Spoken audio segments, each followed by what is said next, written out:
welcome back to our YouTube channel. I am Busa.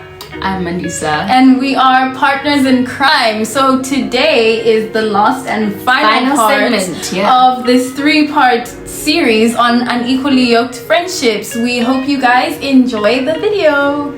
Like right now, I've learned to let go, if that makes sense. Like, I used to be the type of person to work so hard to achieve something and then hold it as tight as possible. And God is like, no, give it to me. No, I work so hard. I work so hard, I can't give it to you. And he's like, I have something better. I have something better for you. Let me have that small thing. I know that you work for it. I am proud of you, but give it to me and I will. And I realized to this day there's like such huge things that I missed out on because I held on so tightly on those smaller things, right? So that's when you realize in some friendships as well, like looking back, that person would not have been able to accommodate the person I've become today. Exactly. Like there's a lot of places where I feel also if I hadn't held on to comfortability and familiarity, I would have done so many other things. I would have gone to so many different places. I would have experienced so many different things in life. And Negatively. another thing, you know how we're talking about being equally yoked? I think we should talk about also. Let me ask you the question and then you answer it how you see it. So being equally yoked, right? We're talking about like the 2 oxen and purpose and all of that.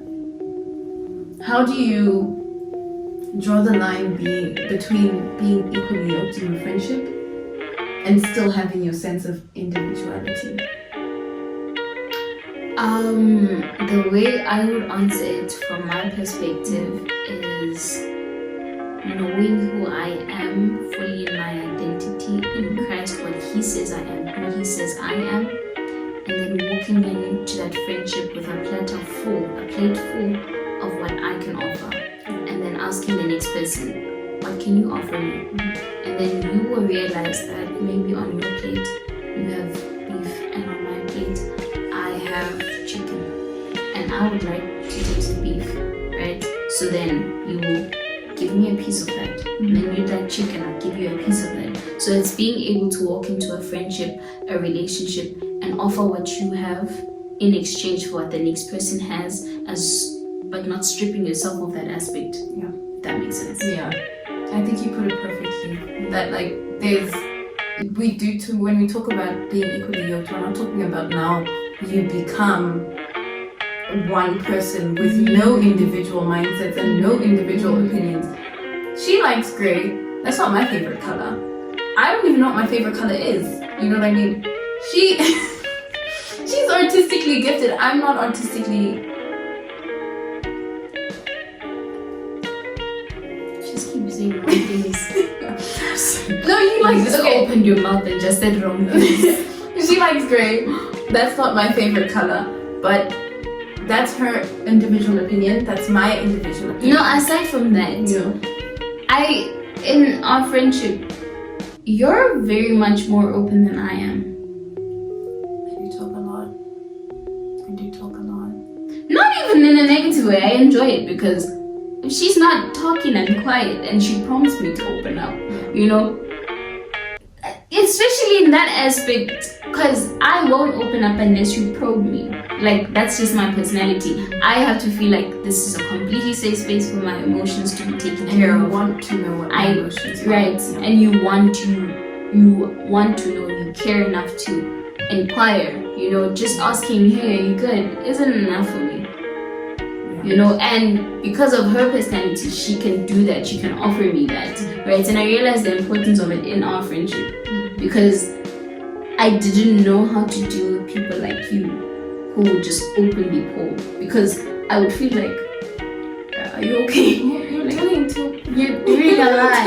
And I realized that's just your personality. Like for you have your own safe space inside yourself, and you don't have the same traumas I have, which have kind of molded me into the person I am today that requires more of an effort to open up, right? You don't share the same traumas, which is why it's easier for you to open up to people. And then learning that about you helped me to kind of deal with similar personalities outside of our friendships, similar people who will come to me and say the deepest stuff, and then I'm just like, because before, I kid you not, I just freeze like, why are you comfortable? It's so true. She literally would just be like, and you'd think I was being mean, but it's like you just poured a whole thing of cold water on me, and I'm just like, what the heck What are we do I do? supposed to do now? do I take it on a walk? Do Do I feed pet it? Do we roll over?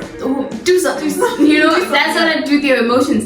And then dealing with her, I realized how to nurture that and learn to speak value into that, you know, rather than killing it. Stop it. And then it helped me to grow even more comfortable with opening up as well. And vice versa. Like, you are a straight talker. You say it like it is. You With don't love. You don't beat around the bush. I will go around the mountain before I get to what I'm supposed to say. Like, I will start the story from, it all started when I was born, and then bring it up to like, oh yeah, and then I didn't get my ice cream today. And it's like, it's not that big of a deal, but I'll drag the story. When she's a straight talker, like, I went to class, I didn't get my ice cream, I am upset.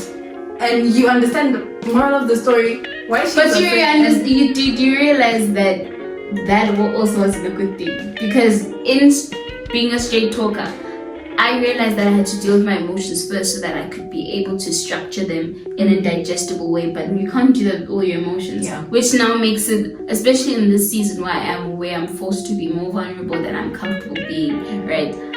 I'm realizing that I can't just make it easier for your consumption. I have to just say it how I like it is without filtering through it. Like, authentically, this is how I feel, you made me upset. Not saying, because I literally used to absorb the fact that, oh, you made me upset, and then sit down in a corner and say, is it reasonable that I'm upset? You know, I'd beat myself up about it and say, maybe I shouldn't feel like this, okay, and then give you an excuse, like, okay, maybe I acted this way because da da da da, but sometimes a person doesn't need an excuse. They need you to explain how you felt so that they can improve, and then you don't feel like that, because that built so much resentment into me. Like, I had like a cycle of resentment where I was just building up, and one day it just went boom.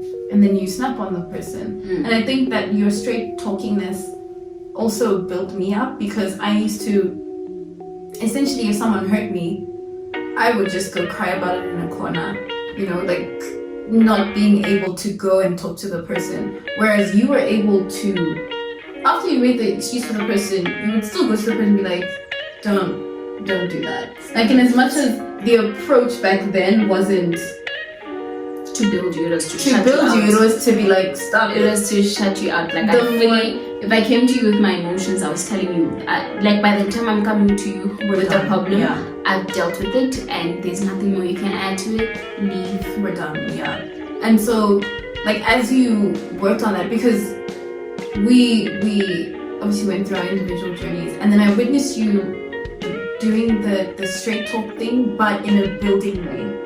I witnessed that for myself, and that also inspired me to, when now I have conflict with someone, or I have unresolved things with people, I am now able to approach people and, you know, say, hey, this is ABC and it's upset me, and I'm not saying this because I'm trying to tear you down, or I'm saying I'm cutting you off or whatever, but I'm saying it because in order for us to move forward, I would like you to know what hurts me, you know, so that you don't repeat it again. That's very important. Yeah. And for me, it's like, for example, with the whole...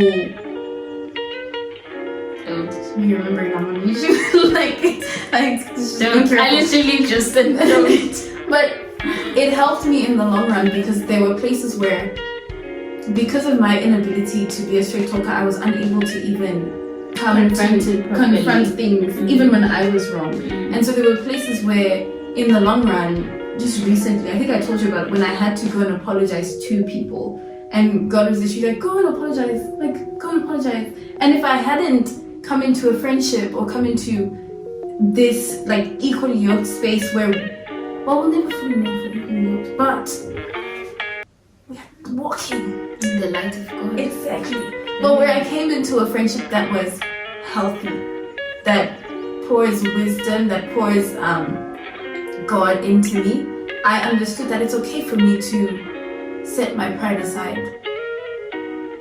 Well, pride is not a good thing, but to I'm prideful. It was more so she had a dim the light problem. Yeah. She wanted to make sure that everyone's light was bright, if that makes sense. Which meant that she had to compromise so much for herself. Like, it wasn't a pride thing. Because pride comes from a very narcissistic point of view. You were never narcissistic. I think it came from a point where I was just trying to like make sure everyone else was okay. And I think it came insecurity my as well. Yeah. Like insecurity in the sense that you didn't feel like your emotions were valid. Exactly. Which is also where I came from. I didn't think my emotions were valid. Right? I knew they were important, which is why I went to talk about it, but I didn't think they were valid. So I didn't want to communicate that. And you didn't think they were valid, which they were. And like her straight talking me, because I used to say like, no, but it doesn't matter because like they're okay, and she'd be like, your feelings matter. Oh yeah, your feelings are valid. Every single thing you're feeling right now, Ngani, it's valid. And through that I learned, and there are so many places that have healed in my life because of what you've poured into me. I've healed friendships that I thought were gone for good because I messed up or they messed up, and we just cut each other off without resolving it properly. And all it took was me just going back to say, hey, I'm sorry. Or hey, let's talk about this. They say they're sorry. But if I hadn't, come into a friendship where you are pouring into me less than you are like pulling, then I wouldn't have been able to get to a place where now if someone offends me, I'm probably gonna first deal with anger because I don't want to talk to you in anger, and then go and talk to you and say, let's talk about this. crazy. Yep. As you can see, we have a lot to unpack when it comes to this topic. Yeah. You guys will let us know in the comments if there's any questions or see a part 2. Yeah. But other than that, please make sure you like, comment, subscribe, share it with your mom, your dad, your dog, your cat, your sister, your brother, your boyfriend, your girlfriend, your partner in crime. right? Okay, guys, we'll see you on the next episode of Partners in Crime. Oh wait, we have to do our handshake. Oh, okay. And then it needs to. And it'll do. We'll find out what's next. Love you guys.